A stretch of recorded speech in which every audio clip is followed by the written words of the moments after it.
meninggalkan desa demi mengejar impian dan masa depan yang sempat tertunda.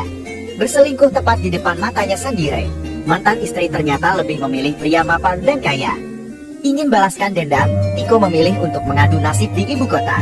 Namun siapa sangka di tengah perjalanan tanpa sengaja Tiko melihat seorang wanita tenggelam dan meminta pertolongan. Wanita itu benar-benar sudah tak berdaya. Tanpa pikir panjang, Tiko pun segera menceburkan dirinya ke sungai dan mengangkat tubuh wanita yang hampir kehabisan tenaga itu. Melihat wanita sudah tak sadarkan diri dan kehabisan nafas, Tiko pun berusaha melakukan pertolongan pertama padanya. Melihat tidak adanya respon, Tiko pun bergegas berikan nafas buatan agar wanita bisa segera sadar. Beruntung itu cukup membantu. Akhirnya wanita sadarkan diri dan mengeluarkan air yang cukup banyak dari dalam mulutnya. Melihat Tiko yang sangat berani merangkul tubuh Wika, membuat Tiko dianggap ambil kesempatan buruk padanya.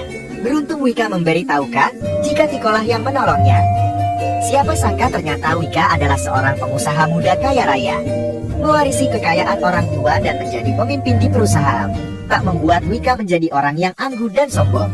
Merasa Wika sudah jauh lebih baik, Tiko pun pamit untuk melanjutkan perjalanan.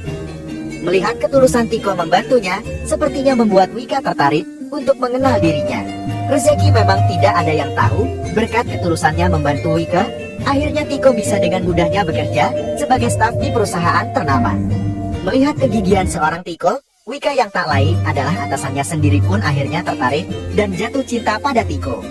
Bahkan saat Tiko menjadi pemimpin pemegang saham perusahaan pun, Tiko selalu memenangkan tender proyek bernilai triliunan setiap tahunnya. Merasa Tiko dapat diandalkan memimpin perusahaan, Wika pun memutuskan untuk menjadikan dirinya sebagai suami sekaligus memimpin beberapa perusahaan miliknya. 3 tahun berlalu sejak keputusannya meninggalkan kampung halaman dan berhasil menjadi seorang pengusaha ternama, membuat Wika merasa jika Tiko sudah siap untuk kembali dan mengenalkan dirinya pada orang tua Tiko di kampung.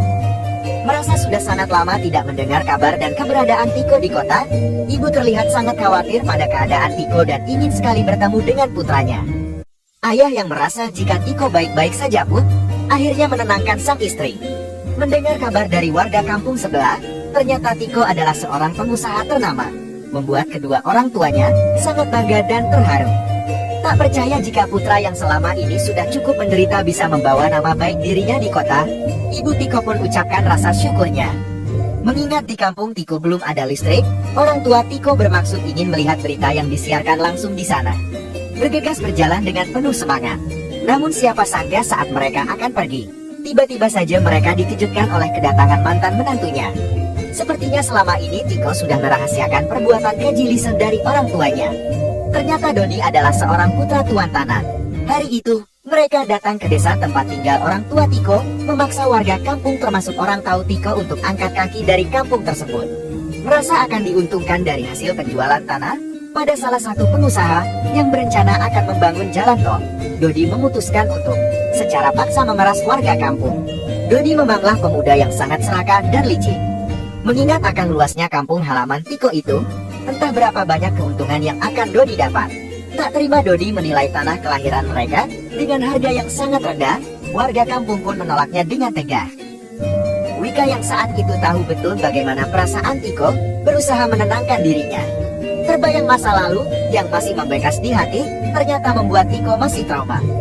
Orang tua Tiko yang sudah tahu jika putranya sekarang adalah bos besar pun tidak takut dengan semua ancaman Dodi beserta para pengawalnya.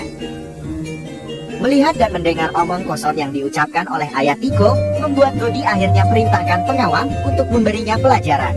Merasa takut Dodi benar-benar menyiksa suaminya, ibu Tiko pun memberikan tawaran pada Dodi agar menaikkan harga yang sesuai. Namun siapa sangka Dodi menolak. Ayah Tiko yang bersikeras menolak menandatangani surat perjanjian pun akhirnya mendapatkan hukuman dari Dodi. Bahkan pejabat desa yang merangkap sebagai salah satu yang memimpin penjualan tanah di sana pun ikut memberi nasihat pada ayah Tiko. Dengan berani mengatakan jika ayah Tiko adalah orang yang keras kepala dan egois. Hanya karena mendapat keuntungan dari penjualan tanah, Tuan Li tak memikirkan bagaimana nasib warga yang seharusnya dia lindungi. Merasa jika ucapan ayah Tiko benar adanya, Dodi pun meminta agar orang tua Tiko minta uang pada putranya untuk mengganti kerugiannya sebesar 100 triliun. Suruh putramu datang menghadapku sekarang juga. Namun jika itu tidak berhasil, maka Dodi akan memberikan hukuman yang lebih parah untuk dirinya. Merasa jika dirinya benar-benar tidak berbohong, ayah Tiko pun kembali mengancam agar Dodi tidak menyesali perbuatannya di kemudian hari. Muak melihat ulah ayah Tiko, Dodi pun perintahkan pengawal untuk menghajarnya. Beruntung Tiko datang tepat waktu. Bersama Wika dan beberapa pengawal yang membawa hadiah untuk kedua orang tuanya. Siapa sangka pemandangan yang menyedihkan inilah yang pertama kali harus Tiko lihat. Melihat ayah yang harus terluka parah, dan ibu yang mengeluarkan air mata, membuat Tiko benar-benar sedih. Tidak percaya jika putra yang selama ini dia besarkan dengan kedua tangannya sendiri bisa berhasil menjadi seorang pemimpin yang hebat di kota besar. Ayah Tiko benar-benar sangat bangga dan bahagia. Teringat kembali bagaimana Dodi merebut Lisa dari tangannya. Rupanya sudah sejak saat kejadian 3 tahun yang lalulah Dodi memeras warga kampung agar mereka meninggalkan desa dan menjual tanahnya. Sengaja mendekati Lisa pada Tiko dan membiarkan Tiko terlihat bodoh. Namun siapa sangka niat busuk mereka malah lebih cepat diketahui oleh Tiko. Merasa sudah lelah berpura-pura mencintai Tiko, Lisa pun akhirnya tekankan jika dirinya hanya memanfaatkan Tiko. Minta Tiko untuk sadar diri dan jadilah pria sejati jika ingin menyayangi dirinya. Tiko pun berjanji akan bahasakan dendam atas rasa sakit hatinya. Mendengar ancaman Tiko pada dirinya, membuat Dodi sangat murka, hingga tanpa rasa bersalah pun lagi-lagi Dodi menendang Tiko. Peringatkan Tiko agar dirinya segera pergi dari kampung, sebelum dirinya benar-benar lebih menyesal. Murka akibat keserakahan dan perlakukannya pada warga dan kedua orang tuanya, Tiko pun memberi peringatan pada Dodi untuk meninggalkan kampungnya itu. Merasa jika dirinya masih jauh lebih hebat dari Tiko, dengan sombongnya Dodi menghina dan merendahkan Tiko, menganggap jika Tiko hanyalah orang kecil di matanya. Tiko pun tak terima dan memberi peringatan kembali pada Dodi. Berpikir jika Dodi selama ini Dodi hanya memeras dirinya dan orang kampung, maka hari itu dengan tegas Tiko mengajak semua warga untuk tidak perlu takut dan harus berani melawan Dodi. Bahkan dengan rasa sakit hati yang selama ini Tiko pendam, Tiko berjanji akan berikan hukuman yang seumur hidup tidak akan pernah Dodi lupakan. Ibu Lisa yang tak lain adalah mantan mertua Tiko pun tidak takut dengan ancaman Tiko. Bahkan saat Ibu Lisa menyebut Tiko adalah mantan menantunya, Lisa sangat jijik dan enggan mengingatnya. Namun siapa sangka justru Tiko malah menyebut jika dirinya lah yang jijik, karena sudah percaya pada wanita murahan seperti Lisa.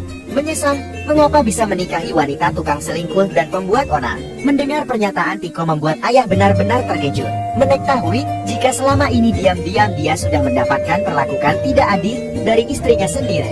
Tiko meyakinkan jika saat ini justru hidupnya jauh lebih baik. Keputusannya untuk meninggalkan desa membawa keberuntungan pada dirinya, dipertemukan dengan putri bangsawan yang sangat cantik dan berhati baik.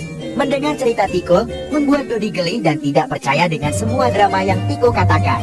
Bahkan dengan sombongnya Dodi dan Ibu Lisa menantang agar Tiko bisa buktikan jika dirinya memanglah orang kaya. Merasa 3 tahun terlalu singkat untuk menjadikan Tiko seorang pengusaha kaya raya, membuat para warga pun sepertinya ragu. Tak ingin dianggap sebagai tukang kibul, Tiko pun memberi isyarat pada pengawal untuk tunjukkan isi koper yang hari itu dia bawa untuk diberikan kepada kedua orang tuanya. Dan dari masing-masing kotak yang Tiko bawa, nilai uangnya mencapai 5 miliar. Melihat banyaknya uang, membuat Ibu Lisa dan semua warga yang ada di sana benar-benar terkejut. Bahkan bawahan Dodi pun ikut gemetar melihat banyaknya nilai uang asli yang Tiko bawa saat itu. Bagikan masing-masing warga uang senilai 100 juta, Tiko sama sekali tidak merasa keberatan. Selain bisa membanggakan kedua orang tuanya, Tiko pun berhasil membantu perekonomian warganya. Merasa jika 3 tahun yang lalu mereka sudah merendahkan bahkan meyakinkan jika Tiko tidak akan pernah bisa menjadi orang kaya, hari itu juga Tiko buktikan bahwa ucapan mereka salah besar. Ibu Lisa yang masih tidak percaya jika Tiko adalah orang yang sangat kaya dengan sombongnya mengatakan jika uang yang Tiko bawa itu pasti uang yang dia pinjam dan nanti warga diminta untuk kembalikan padanya. Muak mendengar omong kosong mantan ibu mertuanya itu, dengan spontan Tiko menampar wajahnya hingga membuatnya terjatuh. Merasa sudah diremehkan, Ibu Lisa pun meminta agar Dodi memberi Tiko pelajaran. Merasa jika 3 tahun yang lalu dia bisa membuat Tiko keluar dari kampung itu, dengan tegas lagi-lagi Dodi mengancam agar Tiko tidak membuat dan mengulangi masalah dengannya. Pejabat kampung yang merasa jika selama ini Dodi sudah cukup membantu dalam dirinya menjadi pejabat yang berkuasa, terus membela dan mengatakan jika Dodi mengatakan hal yang benar. Merasa jika pejabat desa tidak bisa menjadi contoh yang baik bagi warganya, Tiko pun mengajukan diri untuk menggantikan pejabat kampung untuk memimpin agar desa mereka bisa lebih maju. Berjanji pada warga desa akan memajukan dan membuat destinasi wisata bagi warga asing. Dengan begitu desa juga akan dikenal dan berkembang dengan baik. Jika desa bisa memiliki penghasilan sendiri, tidak akan ada lagi penindasan, apalagi ancaman. Mendengar pernyataan Tiko yang masuk akal, warga pun sangat dibukakan pikirannya. Tak lama kemudian, datanglah sekelompok pria yang mengenakan jas dan turun dari mobil mewah, membuat semua orang yang ada di sana terkejut. Siapa sangka ternyata pria itu adalah pemimpin blok yang berencana membangun proyek jalan tol di sana. Bermaksud ingin melihat lokasi pembangunan dan memastikan jika semua urusannya dengan warga sudah selesai. Berpikir jika Tiko hanyalah pria kampung biasa, Tuan Wang menanyakan identitas Tiko pada Dodi. Dodi yang merasa sudah sangat muak pada Tiko pun mengatakan jika Tiko adalah pembuat onar dan sering sekali membuat keributan di kampung itu. Mengetahui jika Tiko yang sudah membuat pekerjaannya jadi tertunda, Tuan Wang pun meminta agar Tiko mundur dan tidak ikut campur. Tak tahu jika Tiko jauh lebih hebat darinya, Tuan Wang pun lagi-lagi menantang akan memberikan harga 3 kali lipat dari harga yang dijanjikan di awal. Berpikir Tiko akan menyerang dan takut, Dodi pun minta Tiko untuk menyetujui permintaan Tuan Wang. Bahkan sampai menantang akan menyakiti keluarganya. Wika yang merasa tidak pernah takut dengan tantangan yang Dodi berikan pada suaminya pun menantang kembali mereka. Mendengar Wika mengatakan hal yang menggelitik di telinga Tuan Wang, membuat Tuan Wang sangat ingin tertawa sekencang-kencangnya. Tak lama kemudian datanglah pria yang sudah tidak muda lagi bernama Direktur Zhang membawa satu buah koper. Melihat Direktur Zhang datang mendadak ke tempat itu, membuat Tuan Wang dan Dodi pun terkejut. Tak ingin menunda menandatangani kontrak proyek, sepertinya Direktur Wang hampir kehilangan kesabarannya. Minta waktu sedikit lagi, Dodi pun berjanji akan menuntaskan permasalahan yang saat ini sedang dia hadapi. Wika yang merasa Direktur Zhang bukanlah siapa-siapa baginya, menantang apa yang bisa dia lakukan jika Wika sudah bertindak. Mendengar omong kosong dan ocehan Wika yang tak masuk akal, Dodi pun memintanya untuk tutup mulut. Menganggap jika Wika hanyalah wanita yang masih sangat terlalu muda, sepertinya Direktur Zhang belum mengenal betul siapa Wika. Merasa ini sudah sangat keterlaluan bagi dirinya, Wika pun menghubungi seseorang yang bisa cepat membantunya mengatasi masalah ini. Kau pikir dengan menelpon orang asing itu, aku bisa kau bodohi? Baiklah, kalau begitu kita lihat seberapa hebat diri kalian.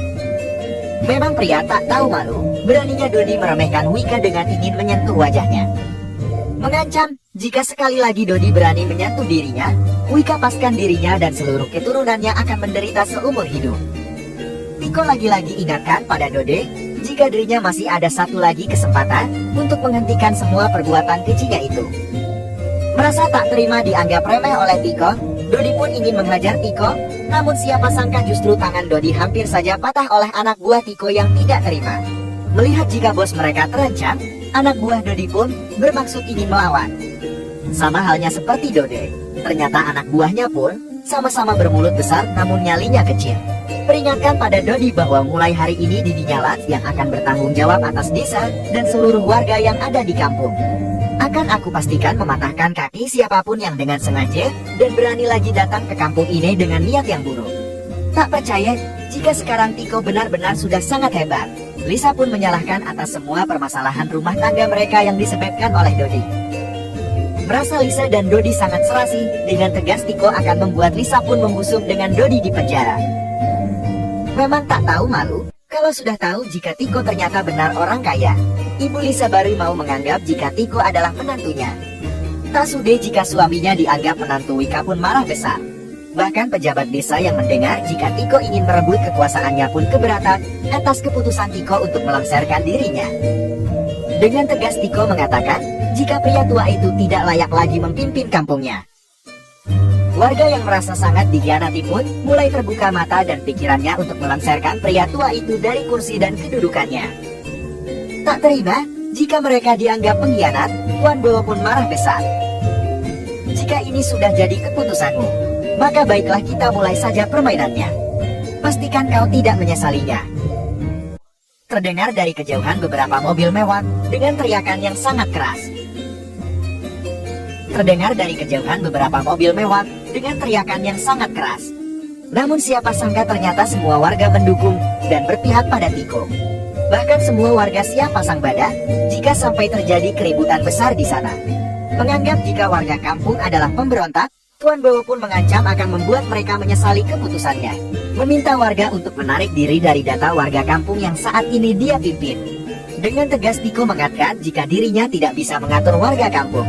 Merasa selama ini mereka sudah banyak memakan hak warganya, mengambil keuntungan dari penderitaan warganya, bahkan tega ingin menghancurkan desa yang telah memberi mereka nama. Menyesal telah melakukan kesalahan sebesar itu, pria tua itu pun akhirnya tertatih-tatih meninggalkan warga dengan penuh rasa penyesalan. Ternyata preman yang datang tadi adalah para pihak kepolisian yang menyamar menjadi anggota preman untuk memata-matai tindakan Keji Dodi dan rekan-rekannya. Merasa selama ini sudah memperlakukan Tiko seperti manusia bodoh, terlihat Lisa sangat ketakutan. Menganggap jika Lisa dan ibunya sangat menginginkan uang, Tiko lagi-lagi tawarkan uang pada mereka, asalkan mereka mau mengakui kesalahan mereka di hadapan polisi. Memang dasar tak tahu malu. Jelas-jelas, sejak awal merekalah yang berulah, masih juga bisa menyalahkan orang lain atas kejahatannya sendiri. Mempermalukan nama baik kampung, Lisa dan ibunya dianggap tidak layak berada di sana lagi. Tidak sampai di situ, salah satu warga yang melihat ulah Lisa pun terlihat sangat jijik dan mual. Takut jika aib Lisa dan ibunya akan membuat kesialan bagi kampungnya, mereka pun akhirnya diusir dari sana. Tinggalkan kampung dengan rasa ketakutan. Warga yang merasa permasalahan sudah tuntas akhirnya kembali ke rumah masing-masing. Ungkapkan rasa bangga pada Tiko yang akan mengambil alih untuk memajukan dan membangun desa kelahirannya. Wika sangat mendukung penuh keputusan Tiko dan siap untuk membantunya jika memang dibutuhkan. Izinkan sang putri untuk menetap di kampung dan mendukung penuh keputusan menantunya untuk membangun desa kelahirannya. Ini adalah salah satu bentuk kepercayaan yang selama ini sudah Ayah Wika dapatkan dari Tiko selama ini. Berkumpul bersama orang tua dan istri tercinta, sepertinya kebahagiaan apalagi yang masih ingin Tiko cari. Akhirnya perjuangan Tiko selama 3 tahun terbayarlah sudah hari ini. Melihat keakraban di antara besan yang cukup kompak. Merasa Wika adalah menantunya, ibu Tiko yang belum sempat memberikan hadiah pernikahan pun ternyata memang sudah siapkan IT untuk Wika. Meski itu tidak seberapa nilainya, namun bagi Wika dan ayahnya itu adalah sebuah kehormatan. Serahkan dan percayakan Wika sepenuhnya. Sejak hari itu Ayah Wika minta agar Tiko bisa memegang amanahnya dengan baik. Berjanji akan menjaga Wika dengan baik. Mereka pun akhirnya hidup bahagia selamanya.